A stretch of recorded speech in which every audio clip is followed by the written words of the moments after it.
Good morning or good afternoon, everybody. Welcome to today's webinar, which is the Color Editor Masterclass. So purely concentrating on one of CaptureOne's fantastic points, which of course is the color editor.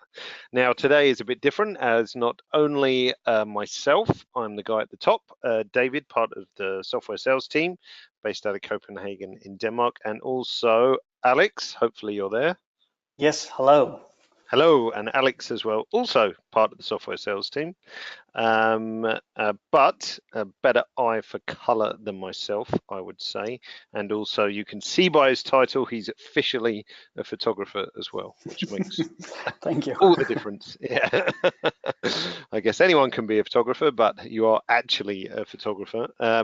So what we're going to do today is sort of flip-flop back and forth a couple of times just between myself and Alex, and share the load. And also, as there is quite a lot of you today as well, share the questions, 60-minute session, which we will use all of that or some of that, depending how we go. And you're very welcome to ask questions throughout. If you're on your Mac or PC, at the bottom of your GoToWebinar control panel, the last section you'll see is called questions. So just pop your question in there. That will come straight through to me and Alex. If you're on iOS or Android, there's a question mark icon in the top right of the app. So tap that and you can ask a question in the same way. Sorry if we don't get to your particular question. We just try to take the most common ones without sort of interrupting the flow too much. We are recording this too, and it will go up on YouTube soon, and you'll get a follow-up email when it's ready to watch again. So with that in mind, let us begin. You should be able to see CaptureOne on screen now, and you may see the cursor highlighted like this from time to time.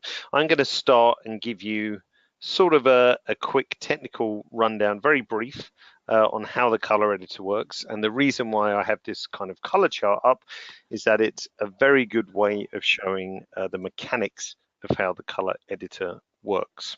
So we'll show you the mechanics, and then we'll go through and show you, of course, how this works in the real world on actual images. But as we said, it's nice to see the mechanics of this. So today, this is the tool we're looking at, the color editor. By default, it lives in the color tool tab, which is the fourth one across. Now it's divided into 3 tabs: basic, advanced, and Skintone. We're going to start with advanced, again, mostly because you get a better understanding of how the mechanic works, and we'll pick up the basic tab later. But what you're going to learn through this session is that 99.9% of the time you're going to want to use the advanced tab, because plain and simple, it's better, more powerful, gives you more options. Now, looking in the advanced tab, sometimes it's a tad intimidating because nothing is lit up, all the sliders are blanked out, I can't enter anything anywhere, and we have this kind of blank circle here. So the color editor really, or the use of the color editor, is split into 2 parts. So first of all, we have to define a range, and then we edit the color that we've chosen in that range to our desired outcome, whatever that could be. So step 1 in the color editor is to grab this color picker here, click on the color that you want to edit. I'm going to just go around here, tap once, and then you'll see CaptureOne will give you a suggested color range that we want to edit. The little dot in the middle, which we'll kind of come back to later, that is the exact color that I picked on. And represented on the wheel is the color tones around the outside. And then going from the center to the outside is the saturation range. Now, as I said, this is a 2-part process. So first of all, we want to define our range. Now, as I said, CaptureOne has given us a suggestion of a range, but what does that range actually look like? Now, fortunately, down here at the bottom of the tool, you'll see an option that says View Selected Color Range. So that's going to show me what the actual range looks like on the image. So if I turn that on, try again. If I turn that on, then you'll see everything dips to monochrome, which is not part of the selection. So this is my actual current selected color range right now. Now this color range can of course be edited in, I guess, 2 axes. Is that the right way to say, Alex? So we've got color range, color range and saturation, I guess, is probably the best definition. Yeah, so basically how many colors you want included and how saturated you want your target colors to be. Exactly. So if I pick up this handle, now word of warning, GoToWebinar sometimes freaks out a little with the cursor we use on the color editor. So if my cursor suddenly jumps over here or down here or is moving over here, that's not how it will look in CaptureOne. That's just the way GoToWebinar represents it. So if I pick up this handle here in the top right hand corner of the color editor and pull it in outwards, you can see we're picking up more of the reds. If I go in this direction, you can see we're sneaking over in the opposite direction as represented on the image itself.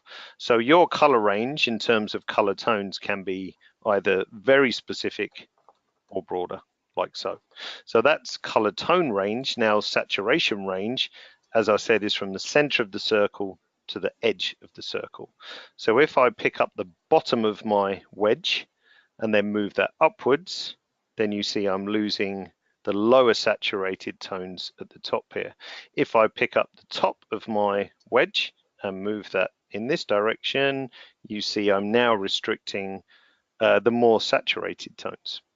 So color range around the circle, saturation from center to edge. Now as a quick fix or a quick shortcut, you see there's a little icon down here which basically means span saturation range. So if I tap that once, then you see that will do all the saturation range of my selected color.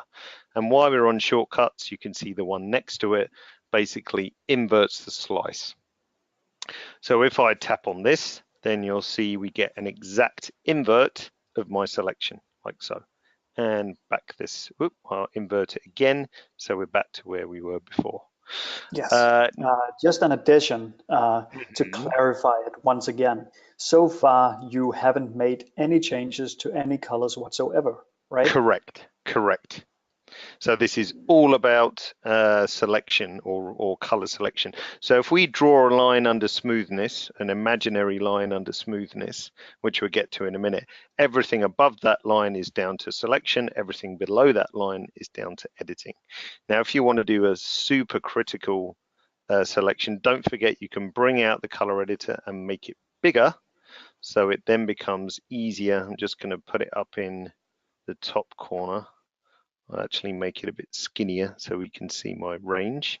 And then what we can do is actually have a bit more precision. So if I really restrict the range, you can see exactly what's happening on my color chart. Now notice that the range has like this fuzzy edge. So this relates to the first slider, which is smoothness. So this controls the roll off into the kind of near neighboring colors. So you see my color selection here kind of has a fuzzy outline like it does on the color editor itself. But if I bring smoothness down, you'll see my fuzzy edge gets less fuzzy, I guess. And then as we get to 0, you see I have a very hard selection like so. So, I mean, in practical terms, and we see this when we work with images, having the default smoothness, which is 20, is normally okay because that gives us, you know, a nice roll off into the neighboring colors, no posterization, and so on and so forth. But if we need really critical color selections, then we've got to drop smoothness down and restrict this even further. Just so we can see what's going on, I'm just going to make this selection a little bit bigger, like so. Maybe not that big. Let's just bring that back again and get the smoothness back to normal. Once you're happy with your color range selection, of course, then what you're doing, as Alex said earlier, so far everything we've done for is about color selection. What we're doing after that is then adjustment, and these are pretty easy to understand. Hue basically means move the color sort of adjustment 30 degrees around the wheel in either direction. And then we've got saturation, so we can be more or less saturated, and then lightness, brighter or darker, for example. Down here, in case you spotted it, this is how the color looked when we picked it, and this is how it is after adjustments. So you get a visual representation and also a numerical representation over on the right side. So I'm going to tuck this back in over here, and that pretty much is the, if you like, the mechanics of the color editor. Now that's just one pick. As you'll see as we do a couple of practical examples, we can do up to 30 picks, which is normally plenty of scope for kind of, I guess, any image. Alex, I don't think you've probably ever thought, you know what, I wish I had 35 different color picks No, that I think I haven't gotten over maybe 6 color picks or something in a single image. Pretty extravagant as well. Okay, all right. So shall we look at an image now? Yeah, let's do that. We had a couple of questions. Okay.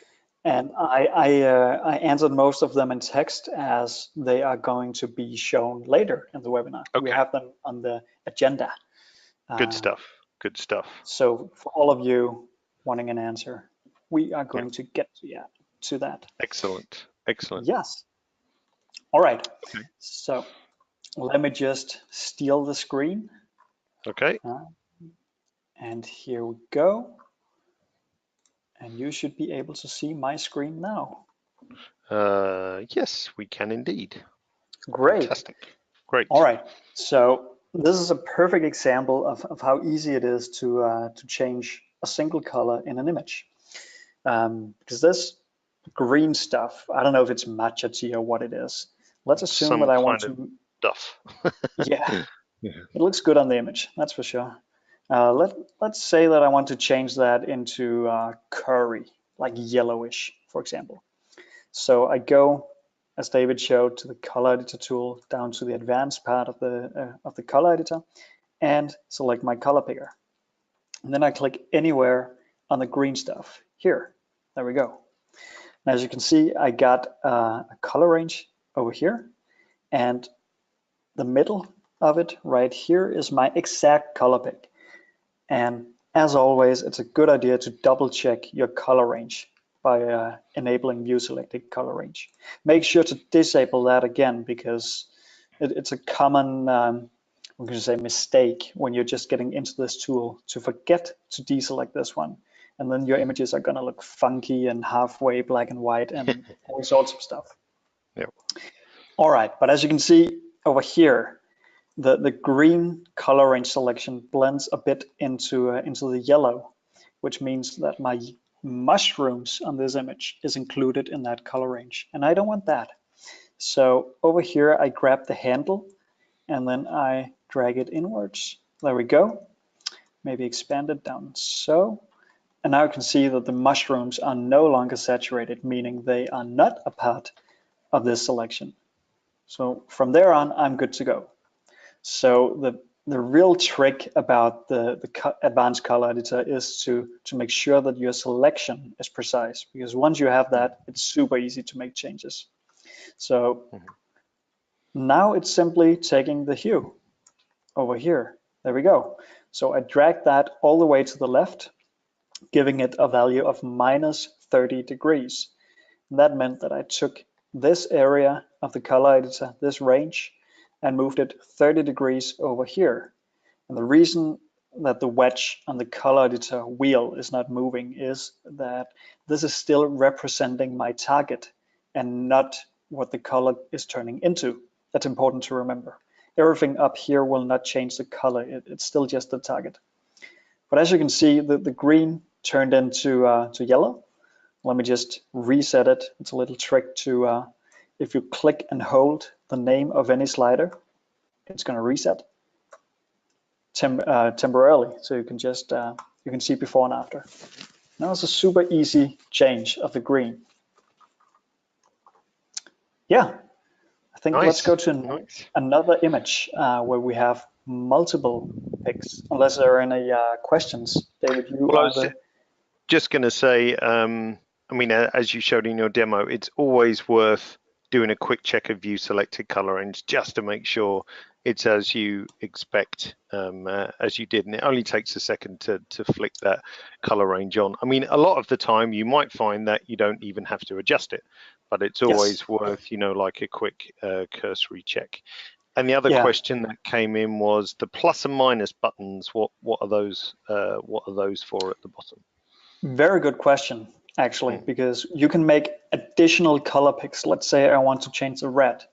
And if I then click up here on the reds, I'm going to get a red entry here, and it's going to be shown as a secondary color pick down here.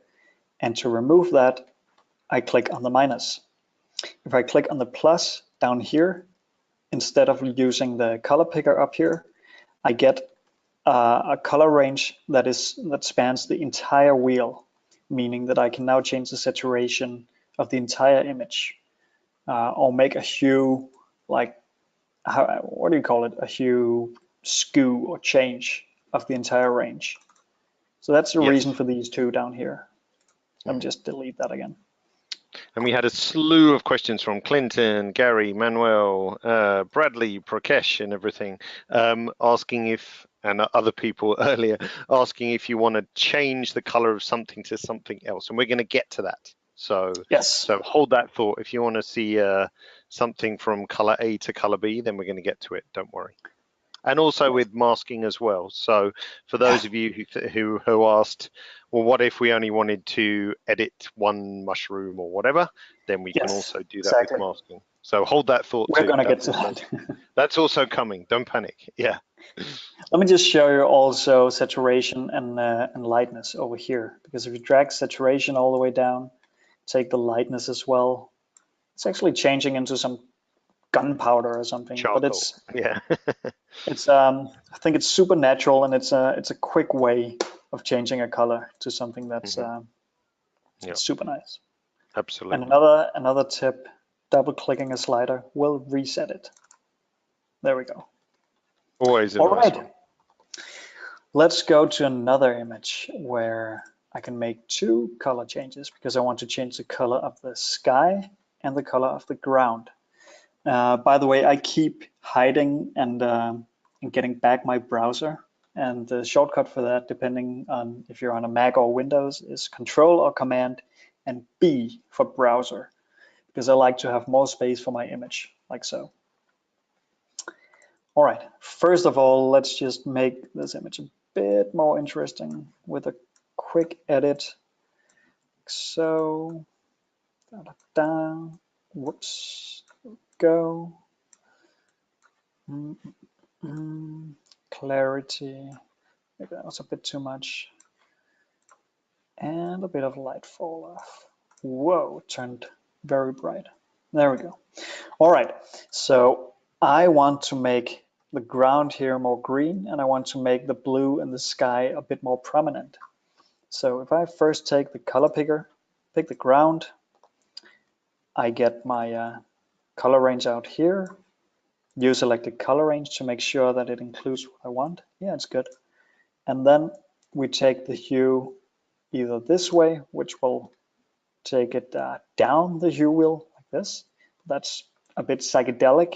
So let's take it the other way to make it naturally green.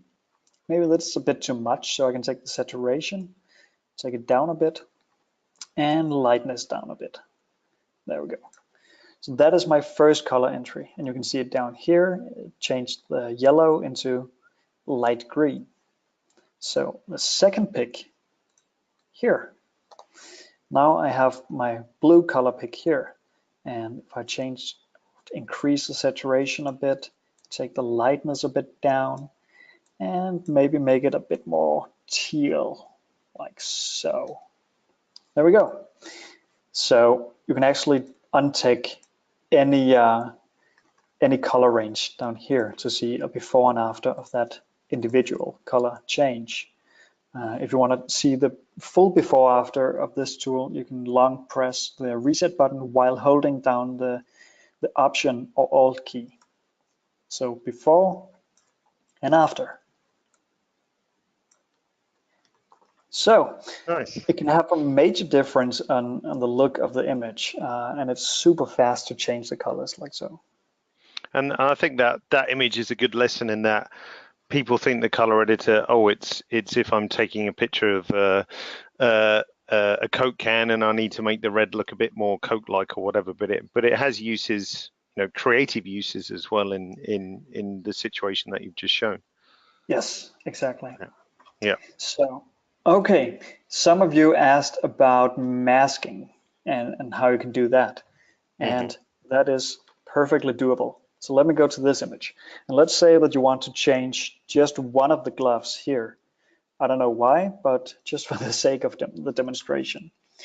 So let me add a new layer up here. So that's the first step. And call it glove 1. All right. And then up here, take the draw mask and then right click on the image to make sure that your brush is the size you want. And then I start masking. And now, as you might notice, I'm not being very precise with my mask. And I don't need to be, because what I'm going to be very careful about is the color range out here. Let me show you. So if I take the color picker, click somewhere on the purple, and then enable view selected color range down here, we can actually see, if I zoom in a bit, that some areas in here are not included in the range. And that is because the range doesn't go all the way to the edge, because these areas in here are apparently very saturated. So if I span the target down here, you can see that the wedge is now all the way from the center to the edge, and everything is included in here. Just that little bit made all the difference, which again, it's always worth a quick check. Yes, because it was literally on the screen a few, the American terms of measurement, it's a few inches, not even a few inches. What's it? What's a smaller unit than an inch? A fraction of an inch. There you go. A fraction of it. There we go. All right. So untick this, view selected color range. Now I can change the color of this. So first, take the saturation down and lightness. Now I made it black.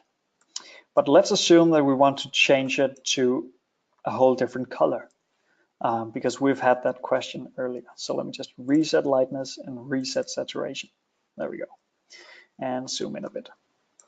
All right, so if I grab the hue over here and then drag it all the way to one or the other side, let's say we want to make it blue.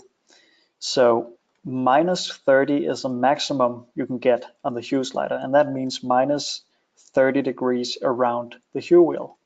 So we went from here to around here somewhere. And to get even further around the wheel, it's a bit of a hack, but we simply select the color picker again and then make another entry down here. Now we have to make sure that we expand the color range just as we did before. Otherwise it's gonna do funky stuff in these areas in here. So if I expand that range down here and then drag the hue again in the same direction, that's pretty important. Otherwise it will just go back to where we started out. So you can see that it now moved even further towards the blue. And if I make a third entry like so, expand the range, move the hue, there we go. Then I can zoom out and compare. If I take saturation again here and lightness to make it a bit more authentic,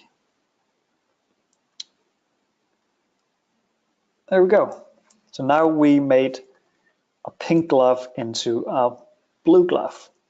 And because it's a mask, you can always change, delete, or add something to the mask. You had a question?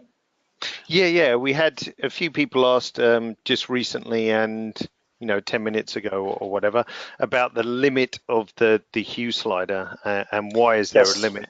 Yes. And I think the best answer is it would be nice if there wasn't a limit. The reason why there is a limit, I guess, in the original design scope of the color editor, it was always intended to be, if you like, the fine-tuning tool to sort of tweak a color in either direction. But I guess by accident, and as layers support has got better, we've discovered that it actually works quite nicely for shifting colors to a greater degree. So Yes. it would be nice, I'd say. Sorry, carry on, Alex.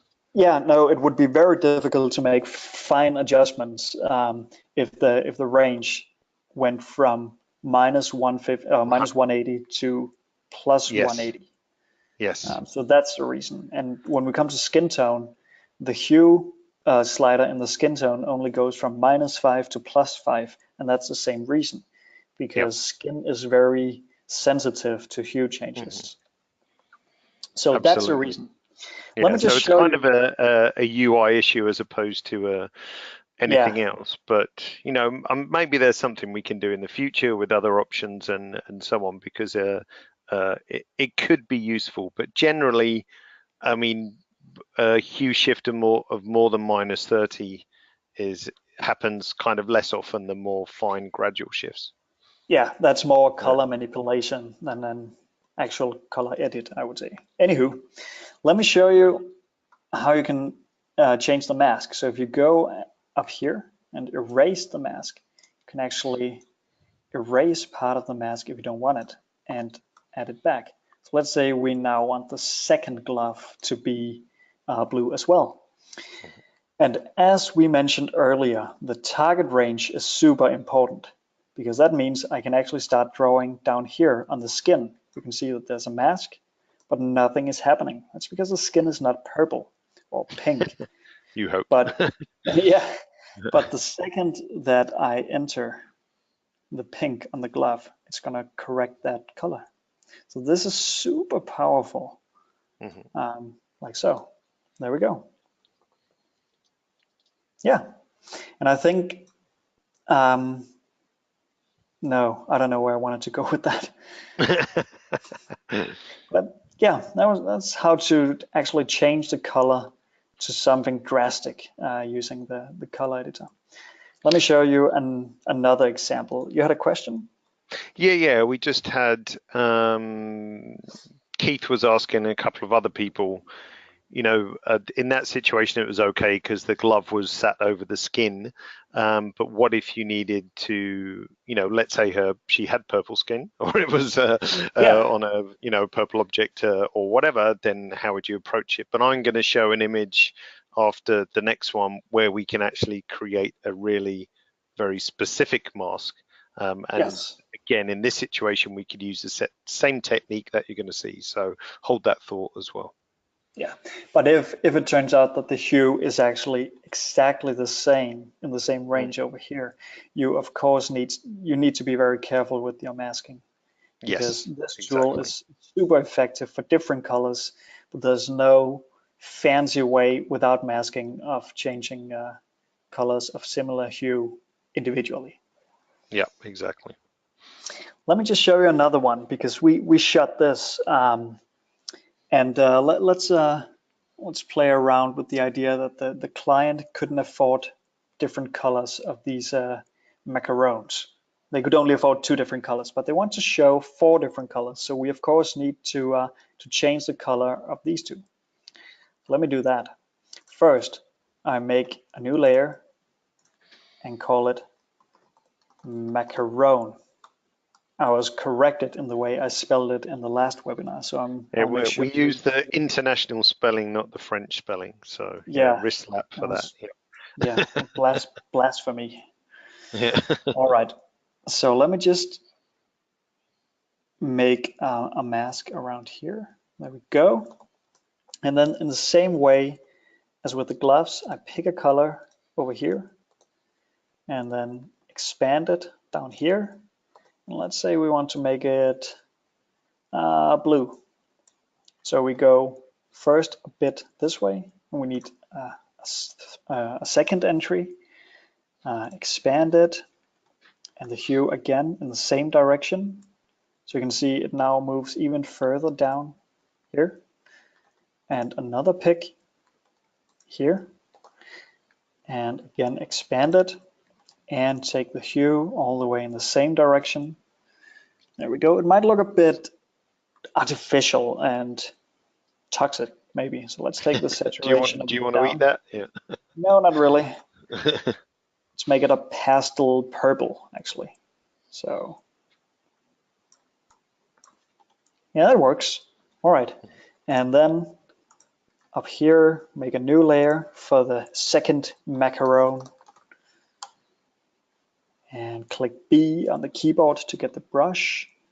Go. And then the shortcut to see the mask is M. It's just nice to remember all the shortcuts by heart. It makes the workflow so much faster.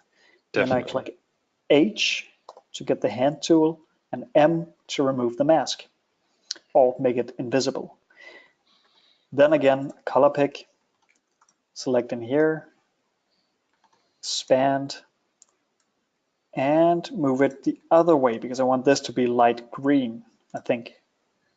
So another color pick, expand, move it, and I think we need a third one, expand, and all the way this way. Maybe a bit down in saturation as well. There we go.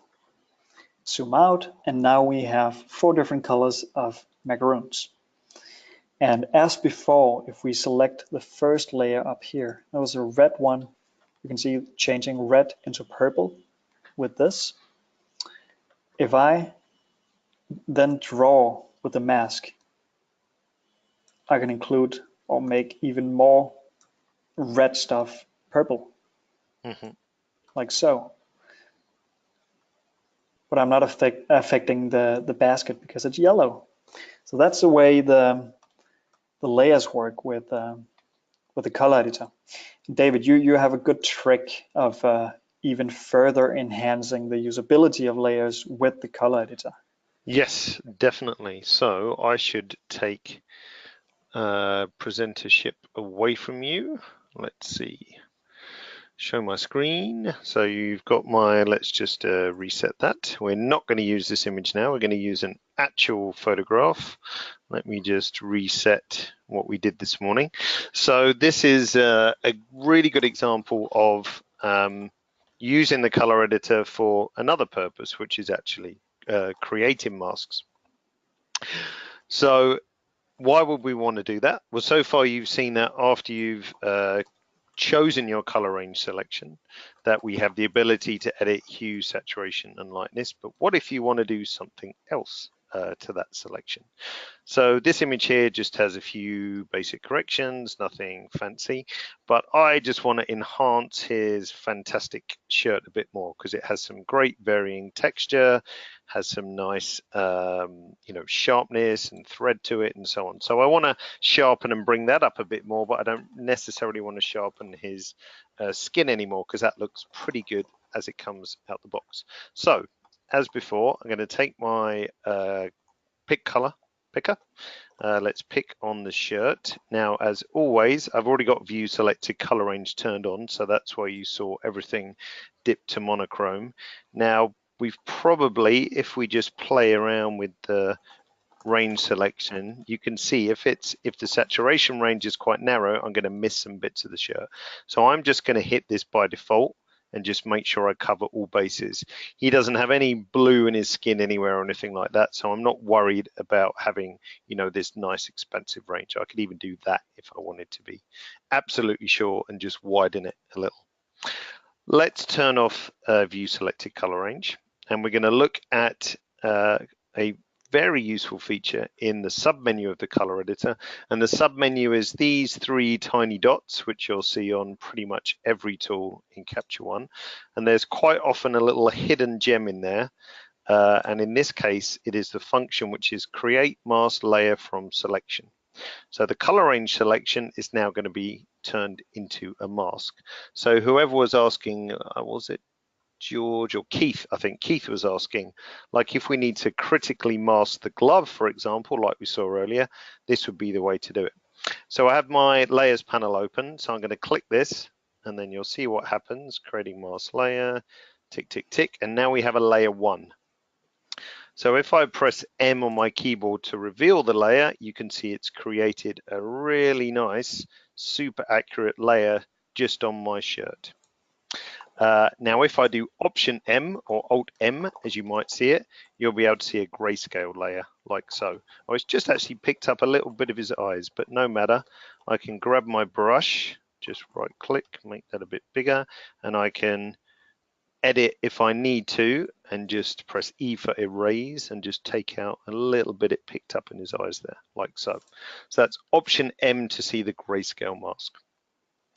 If I do Option M once more, we're back on our image, but now I've got all the opportunities from all the other tools in Capture One to work on this layer. So I could bump up the clarity, as you can see. I'll just make extreme adjustments so you can see it's only happening on his shirt. So I'm going to have a bit more clarity, a bit more structure. Let's have a bit more contrast. Maybe I'll make it a tad darker and richer too.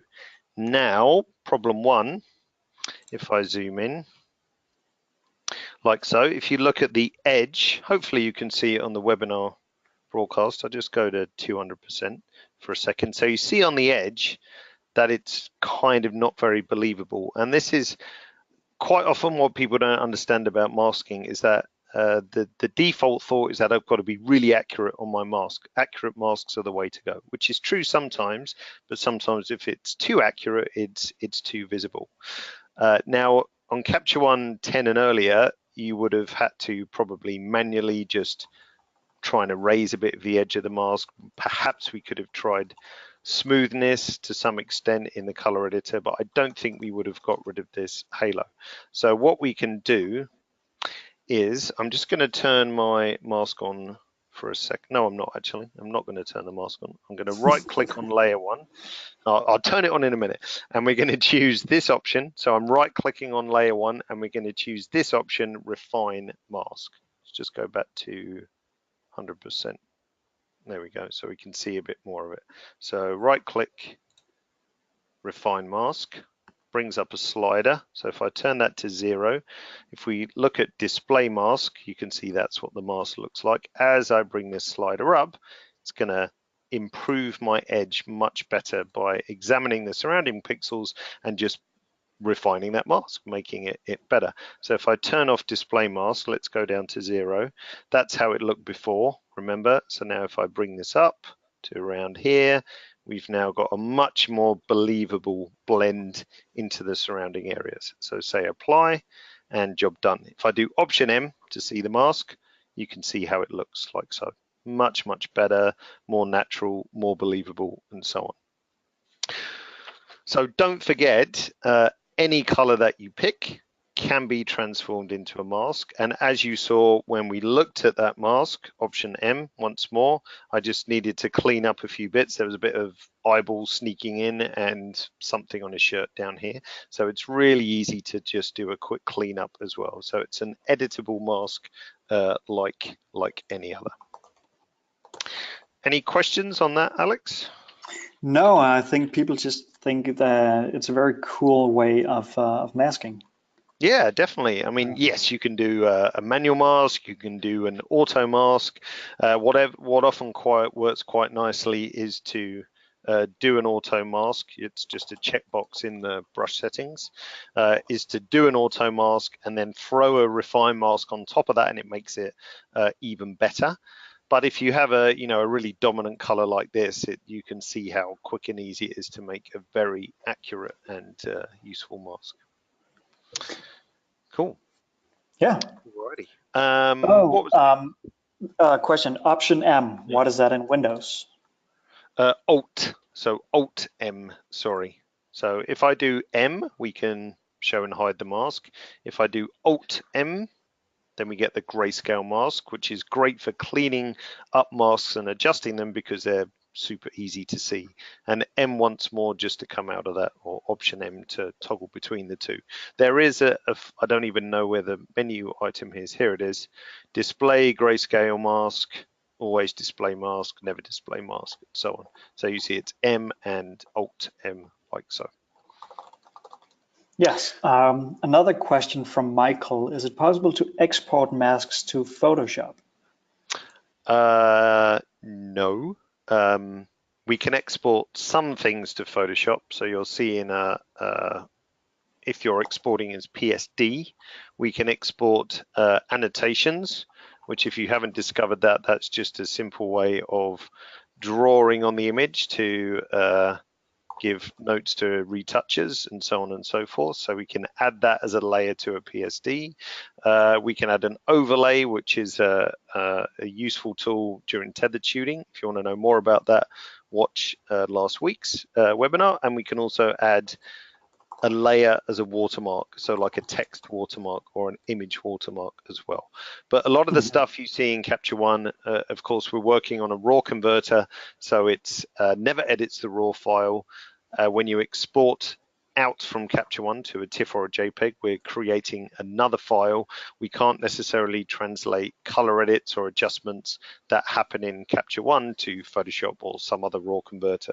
No two raw converters are the same. They all use different technology, secret sauce, clever stuff. So you cannot transform raw edits from one to another. You can at best guesstimate, like we can import a Lightroom catalog, for example, and we can guesstimate adjustments, but you can never matchy 100% between two. There are a few questions about auto masking, but I think the masking webinar, or at least tutorials we have on YouTube, will cover auto masking. So if you all of a sudden have seen layers and think, oh my God, this is so cool, which it is, and you don't know where to start, then you can go to our YouTube channel, and there's 2 tutorials on layers. So the first one is working with layers, and the second one is advanced masking, I think. I'm going from memory. I should know as me and Alex made them. So if you watch those, that will give you a good start. And if you want to know even more, then pick up the webinar, which is working with layers, and that goes through everything top to bottom layer wise as well. Yes, great. So the third part of the color editor. Yes. Should I go for that? Yeah, go for this. Go for the skin tone. Yep. All right. There's a question quick from Narayan. I'm sorry if I don't pronounce that correctly. No, unfortunately, we will not be covering the color balance tool. That is in a different webinar or tutorial. Yes, yeah, there's a really nice tutorial on color grading with the color balance tool, and it's an older webinar. Alex, I think one you and I did. It might be with CaptureOne10, so you might find it in the CaptureOne10 playlist, which is all about color grading as well. Yes. All right. So I think we actually promised to also talk about the basic part. We haven't done that yet. Yeah. So let me just do that very quickly before I go to Skintone. So now that you have learned how the advanced part of the color editor works, you have a better understanding of the basic color editor, because that is split into 6 predefined ranges. The limit of the basic part is that you cannot adjust the target saturation, meaning you don't have the second dimension. And if you change, for example, the green like so, the yellow next to it will expand equally. So it's just walls between a full 6 set of color ranges. Also, the full ranges of the sliders are smaller in the basic part. And that's why I personally prefer to use the advanced part of the color editor at any time. Moving on to Skintone. And before I quickly show it on an actual image with skin, let me just show you how it works in a technical way. So if I pick a color, let's say green here, all right, I get the same wedge as in the advanced color tab, and I have smoothness and hue, saturation, and lightness. What's extra in the skin tone tab is the uniformity sliders down here, because these up here in the amount, they will simply change the hue one way or the other, or take down the saturation, just as we know it from the advanced part. While the uniformity will try to take every color from within the color range and move it towards the center where I pick the color. So let me just show you. So if I view select a color range, let me actually expand that a bit. There we go. So as you can see, I have my center set to a green color, and I include the yellow as well. So if I take the hue uniformity and drag it all the way up, you can see that it actually made the yellow part green as well. If I take saturation uniformity, it will try to make the saturation of this color range equally, just even it out a bit. Of course, not totally equal. That would look, we don't want a solid color, of course. You can actually see that the top is not covered because the center here is not covered. So if I drag that down, there we go. And the lightness, that's a dangerous one, but it tries to even out the lightness of the selection. So if I actually include more colors over here, you can see that we can change the full spectrum of colors into the dot. So if I move this, it will change the color of the whole image. So that's how the Skintone tool works. Let's see it in practice on an actual person. Yeah, and I think it's. I mean, Alan said. Oh no, it wasn't Alan. Sorry, it was someone else. I'm interrupting for no good reason. But yeah, I think that the little color strip demo is great. But I think, yeah, seeing it on the image is just as powerful too. And I think if you can use this in practice on your images, then you'll save a whole bunch of time because you don't need to know any sort of clever blending in Photoshop, masking, different channel curve or levels or anything like that. It's anybody can do this. So yes, pay close attention, audience. There's just a few steps, but once you get to know them, it's super easy. We have a model here where the hair is kind of the same color, or at least the same hue as the skin. So I, of course, want to use it on a layer where I can make sure that I have the skin selected and not the hair. So if I create a new layer up here, rename it to Skintone just for the sake of orderliness, and then grab my mask or my pencil, my brush up here, and right click, and let's get a big mask so we can quickly, or a big brush so we can draw the mask in a quick fashion. There we go, and see the mask there. So I usually prefer to draw everything and then simply remove the lips, for example, because it takes too much time if I have to draw around the lips. Yeah, I find it's much easier to do the clown mask, as we call it. So do the whole face and then just zap out those bits. There we go. So we now have the mask. So within Skintone, I take the Skintone tool picker, or Skintone color, Skintone picker, and find a pleasing skin tone. I can always change it by moving the dot in here, but now I've made this pick. So to see the result of this pick, I take the hue uniformity and drag it all the way up. Now we can see that it becomes a bit red compared to this image over here. And what we want to do is even out the redness with the slightly more yellowish color tones down here. I think this model just came back from a vacation. She's Danish, so the sun might hit a bit harder. So I can see that it's slightly towards the red tone. So if I take the hue in amount, that will change the whole color of this selection. And it will not do anything about uniformity as down here. So if I take that, drag it towards the right side, so it goes 5 degrees up here towards green yellowish, I get a much more pleasing skin tone. All right, but I think 100 is too much because some reds on the cheek is sometimes charming and also looks more natural. So I'm going to drag it down a bit. Saturation will even out the highly saturated areas we have here with the less saturated areas we have here. So if I drag that a bit upwards, there we go. You can see that now the difference is not as big as it is, or as it was on the original image, like so. Lightness, the third one in the uniformity part. That's dangerous because if you take that all the way up, it's going to look like that. And personally, I don't like this look. So let's keep lightness to a bare minimum. There we go. So now we can see the difference between these two. And let me just deactivate multi-view up here, so we only have this image. And then untick this layer, so you can see before and after. And it's especially noticeable in this area with the nose and the cheek and stuff. So if I do it again, before, after. Much better. So it's a quick and effective way to even out the tone of the skin. And it's important to emphasize that we don't do any skin retouch. We don't smooth out the skin, even though there's a smoothness. But that simply does the same as the advanced part, where it bleeds into the surrounding colors.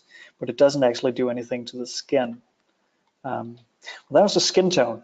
Any questions about that? Yeah, a couple of questions on that, and at the risk of throwing you under the bus here, because my answer, it's difficult to explain, so my answer might be difficult to yours, so, or different rather. So on the skin tone tab on the color wheel, we have two circular sliders. Now the one on the left simply moves the pick point up and down, so that's just an easy way of creating a more saturated skin tone based on the one that you already have. So give someone a suntan or not, I guess. And the one on the right, which I don't find I really need to adjust, but as I understand, it's if you have an imaginary 3D model of that color wheel, is that we're restricting the luminosity range of our selection, or have I got that completely wrong? Oh, I think that's quite right. Yep. So, but I find that I never really have to adjust it from the default. No. So it's there if you need it. So if you want to limit your range to a certain luminosity range, then you can do so with that slider. But I found that I've never touched it from the default. Just to show what this actually does, once again, it takes all the colors within this wedge and draw them towards the point. So if I actually include some green up here and then take this point and drag it up to the green, she's going to look like Shrek. There we go. Yep. So that's the point of being careful with this color pick.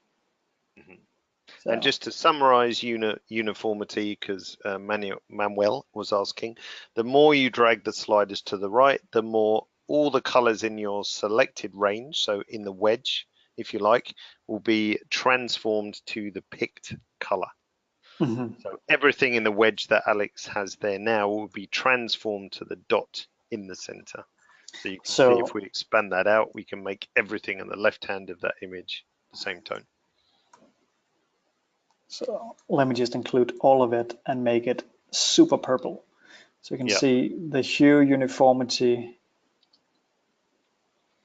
Whoa, it breaks. Whoa, that's some funky results. But it simply grabs more of the colors and drag them towards this point. Great. Oh, great question from Kent.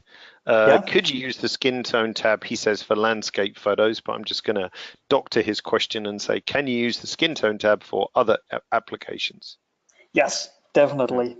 I don't have quite a good example besides the skin tone here, but if you, for example, shot a model on a blue background, or a product, for example, on a blue background, and that background had some variations in the blue color, and maybe even in the lightness, and you wanted to even those out, you can draw a mask for your background and then use the skin tone tool to even out the hue, saturation, and lightness of that background. So it's not limited only to skin, of course.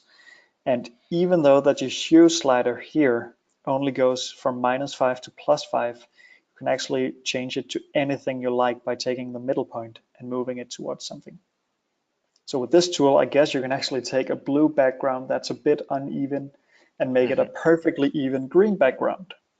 Yes, if you wanted to, yeah. And I've seen people use it on seascapes where the sea has had some weird reflections or tones in it, and and evened it up that way. As you say, background in the studio, which might not be perfect. I've seen it used on a wall in a studio, like a sort of rustic retro studio lifestyle set where the wall wasn't perfectly uniform and they wanted it to be because it had some other light falling on it and so on.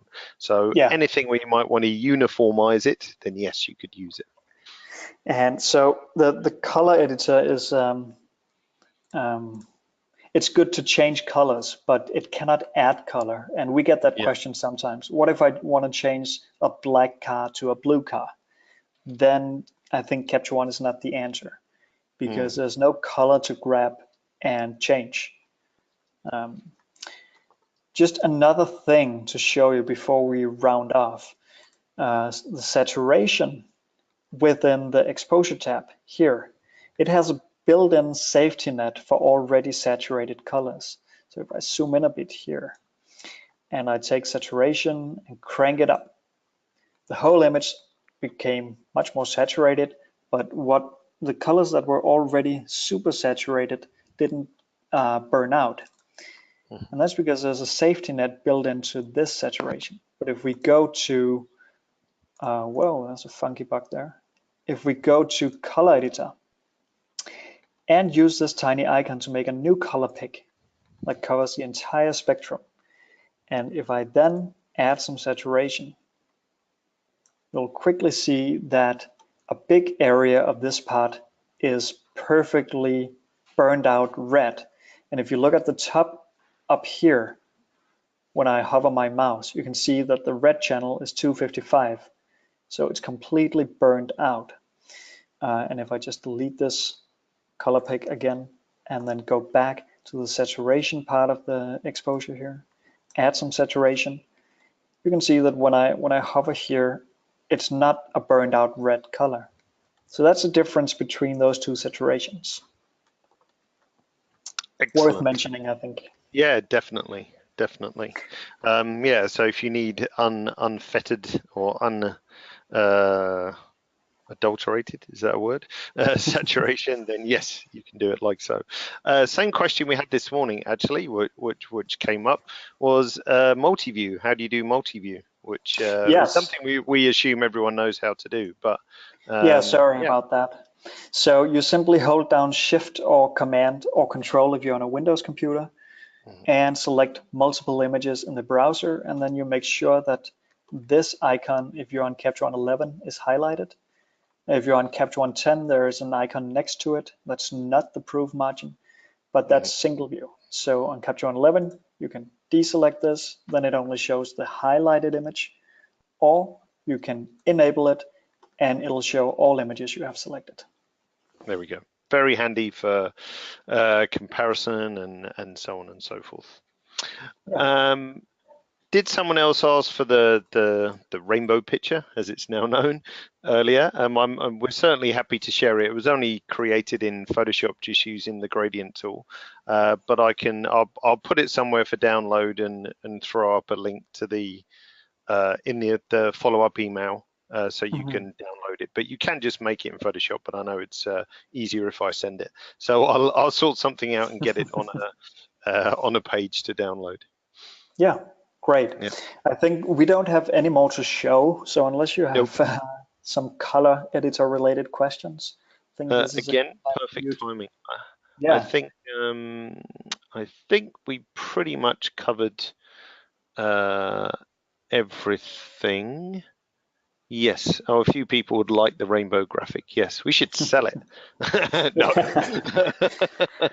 No, it's a super powerful tool to show the target range of the color. Exactly. And so, yeah, and if you want to sort of practice with the color editor and see exactly how it works, it's absolutely ideal for that, definitely. I did see a question whiz past because there's a huge list here. Trace was asking, I don't know which slider you were talking about, Trace. Is the luminosity slider different from the lightness slider? Which you're talking in Skintone. tool. Yes.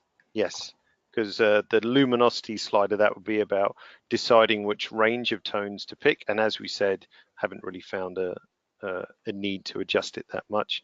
Whereas the lightness slider will actually change your selection, like make the skin brighter and darker and so on and so forth. Yep. Oh, and can you show in the help menu the keyboard shortcut summary, as we've been doing a few of those? So there we go. And don't forget, you can edit those. So if you're on a Mac, Alex is showing you now where to find it. If you're on a PC, it's in the edit menu. Yes. There's actually a shortcut here for the shortcuts. That's not default. It's just me. I made a shortcut for the shortcuts. You made a shortcut for the shortcuts, and that'll make the internet explode, I think, if you do. Excellent. All right. Well, I'm going to steal presentership back from you for 1 second, purely just to put up this logo, which signifies it's the end of the webinar. Sad faces all around. Normally at this point, I bring up when the next one is going to be. That actually is scheduled for April 24th, and it's about styles and presets, but it's not quite in the system yet. But what I'll do is I'll send out the follow-up email to this on Monday. By then it will be in the system and you'll be able to sign up for that as well. So look out on Monday. It's normally the day after, but as I said, look out on Monday for the follow-up email. The recording of this webinar will go up hopefully sometime in the next 24 hours, and you can always find that on our YouTube channel. And I'll put a link to the YouTube channel is on the follow-up email too, so you'll be able to watch again. All right, thanks, Alex. Yeah, thank you for having me. Always a pleasure. I'm just answering a few more questions coming in. A few tiny questions. But so many people have attended this, so many questions. Thank you all for attending. It's nice with all the feedback. Yeah, definitely. Great. All right. Thanks, everyone, and talk to you soon. Take care.